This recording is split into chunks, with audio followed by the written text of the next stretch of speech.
அனைவருக்கும் வணக்கம். என் பேர் வினோத்குமார். கிருஷ்ணகிரி மாவட்டம் போச்சம்பள்ளி தாலுக்கா தேவரளி கிராமம். நான் வந்து பிஇ கம்ப்யூட்டர் சயின்ஸு தொப்பூர் ஜெயலட்சுமியில் முடிச்சுட்டு ஒரு தனியார் நிறுவனத்தில் வேலை செஞ்சுன்னு வரேன். எங்கள் ஊரில் கடந்த 15 நாளாகவே 10ஆம் தேதி ஒரு முக்கியமான திருவிழா ஒன்று நடக்குது. அந்த திருவிழாவுக்கு எங்கள் சித்தி பையன் எங்கள் அண்ணன் வெளியூர்லேருந்து வரான். வெளியூர்லேருந்து வரும்போது ஊர் கட்டுப்பாடு என்னென்னு அவனுக்கு தெரியாது. இவன் போயிட்டு கோயில் பக்கம் நின்றுருக்கான் சாமி கும்பிட்றதுக்கு.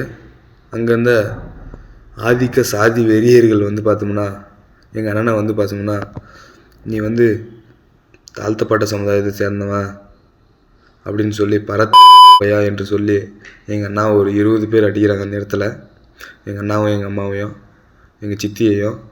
நான் போய் ஏன் என்ன ஏதுன்னு கேட்குறேன். எதுக்கு இது மாதிரி பண்ணுறீங்க, எதுக்கு அடிக்கிறீங்கன்னு கேட்குறதுக்கு, நீ யாரா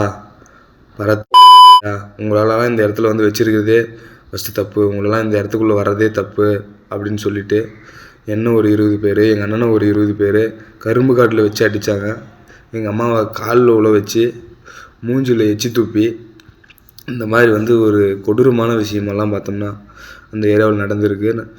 இது வந்து இப்போ மட்டும் இல்லை, ஒவ்வொரு விஷயத்துக்கும் எங்கள் ஊரில் பங்குனி திருவிழாவிலேருந்து ஸ்டார்ட்டு.